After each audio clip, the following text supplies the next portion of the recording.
سوال ہے کہ آپ جماعت تبلیغ سے جماعت اہل حدیث میں آئے، اس کا تفصیلی واقعہ بتائیے تاکہ ہم عوام کی رہنمائی ہو جائے، اور اسی کے ساتھ اپنی بات کا اختتام کر دیں۔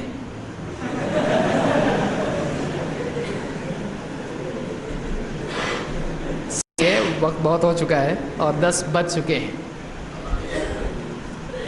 تو دیکھیے ابھی اس میں تفصیل میں جانے کی کسی کی آپ بھی تھی، کوئی کسی کے لیے رہنمائی نہیں ہوتی ہے۔ ہاں یہ کہ کسی کے لیے حوصلہ افزائی ہو سکتی ہے۔ ہم لوگ تبلیغ جماعت میں تھے اور کام کرتے تھے، جماعت چلا 4 مہینہ 3 دن جو بھی ہم لوگ جاتے تھے، پھر کچھ شبہات ذہن میں آئے فضائل اعمال پڑھ کے، اور کچھ باتیں بیانات وغیرہ سن کے،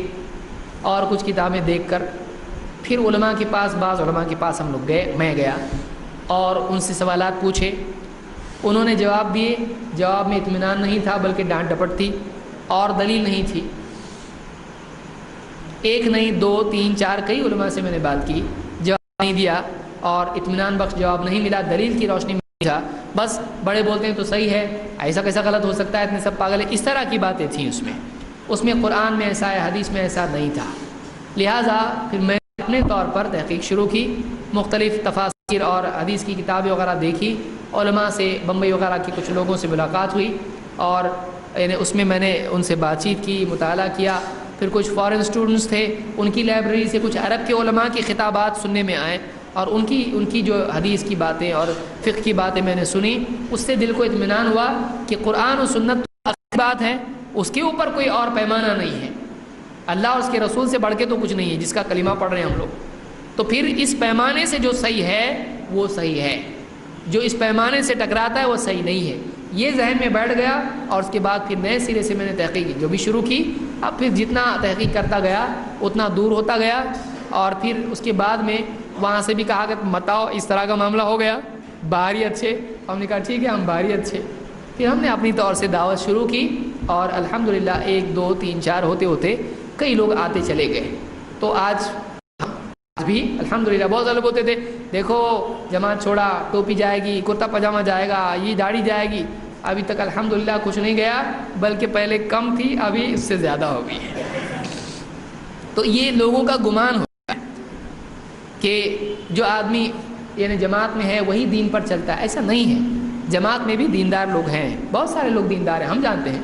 کہ تہجد پڑھنے والے لوگ ہیں، دعا مانگنے والے لوگ ہیں، اور قربانی دینے والے، صدقہ دینے والے لوگ ہیں، ہر طبقے میں ہیں، صرف تبلیغی جماعت میں نہیں ہے، بریلوی طبقے میں ہیں، بریلوی حضرات میں کیا تہجد گزار نہیں ہیں، ان میں دعا کرنے والے، اللہ کے آگے رونے گڑ گڑانے والے نہیں ہیں، تقوی والے نہیں، میں خود ایسے لوگوں کو جانتا ہوں کہ جو بہت پرہیزگار لوگ ہیں، درگاہوں پہ جاتے ہیں لیکن وہ یعنی حلال و حرام کے اعتبار سے بہت پرہیزگار ہے، عقیدہ ان کا غلط ہے، لیکن ایسے لوگ آپ کو ملیں گے، نیک دل لوگ آپ کو ہر جماعت میں ملیں گے، لیکن صحیح صحیح ہے اور غلط غلط ہے، ان کی صحیح بات کی وجہ سے ان کی غلطی صحیح نہیں ہو جاتی، اور ان کی غلطی کی وجہ سے ان کی ساری خوبیاں غلط نہیں ہو جاتی ہیں، تو لیکن مجموعی حکم یہی لگے گا کہ صحیح نہیں ہے، اسی لیے ہم نہیں ہیں وہاں پہ، مجموعی طور پر یہی حکم لگے گا،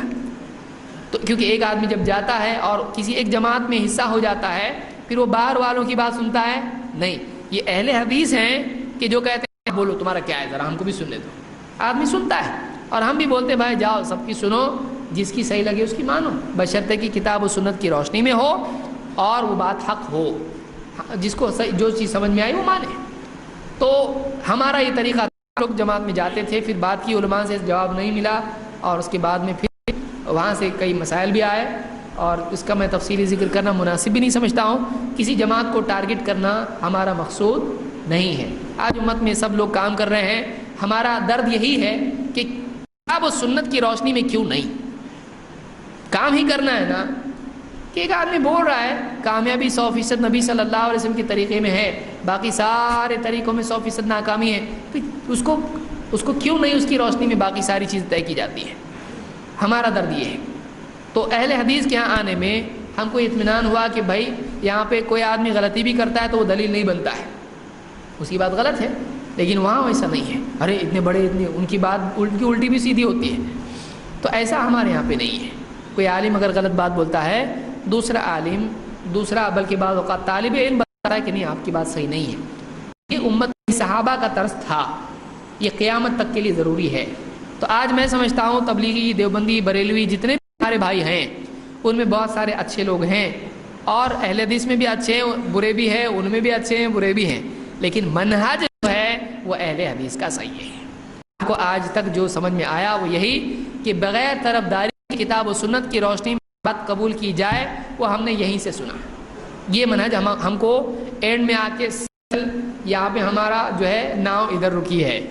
یہ ایسا، اس سے بہتر کچھ نہیں ہے۔ اللہ اس کے رسول سے بڑھ کے اور کیا بہتر ہوگا؟ اس سے بہتر کچھ نہیں ہے۔ اللہ تعالیٰ ساری امت مسلمہ کو آپس میں متحد ہونے کی توفیق عطا فرمائے، جماعت کے جھگڑے پہ لڑنے سے بچائے، اور ایک دوسرے کی بات سننے والا ہم کو بنائے۔ بھائی آپ اپنی بتاؤ، ہم سنتے ہیں، بیٹھو، ہم 1 گھنٹہ بیٹھ کے سنتے ہیں، بتاؤ ہم کو، میں اکیلا سننے کے لیے تیار، بتاؤ مجھ کو۔ آج بھی میں سننے کے لیے تیار ہوں۔ آج بھی پچھلے رمضان میں ایک ہمارے پرانے ساتھی تھے، وہ ان کا دل آیا مجھ کو سمجھانے کے لیے، میرے گھر پہ آئے اور بیٹھ کے انہوں نے بات کی۔ میں نے کہا آپ کیا حساب سے آئے ہیں؟ کہا کہ سمجھانے کے لیے، میں بس ملاقات کے لیے آیا ہوں۔ میں نے کہا آپ اپنی پوری بات کہو، مجھ کو کوئی اعتراض نہیں ہے، لیکن ایک شرط پہ میں بھی بات کروں گا، صرف سنوں گا نہیں، میں بھی بات کروں گا۔ میں نے بھی بات کی۔ تو ہم سننے کے لیے تیار ہیں، ایسے نہیں کہ بھائی ہم بات ہی سنتے نہیں گمراہ ہو جاتے ہیں، ہم سننے کے لیے تیار ہیں۔ آج بھی اگر مجھ کو کوئی سمجھانے کے لیے آتا ہے، میں اس کے لیے خود چادر بچھا کے بولوں گا بیٹھو، میں بات سنتا ہوں آپ کی، کوئی ہم کو مسئلہ نہیں۔ وہ ہمارے بھائی ہیں، آج بھی ہمارے دل میں ان کے لیے ہمدردی ہے، اور ہم یہ چاہتے ہیں کہ جو آپسی انتشار، اختلاف، دشمنیاں، دوریاں ہیں، یہ ختم ہو، ہم ایک دوسرے کی بات سننے والے بنیں، اس میں سے جو کتاب و سنت کے مطابق ہے اس کو قبول کرنے والے بنیں۔ اللہ تعالیٰ اس بات کی ہم کو توفیق عطا فرمائے۔ اقول قولی ھذا واستغفر اللہ لی ولکم۔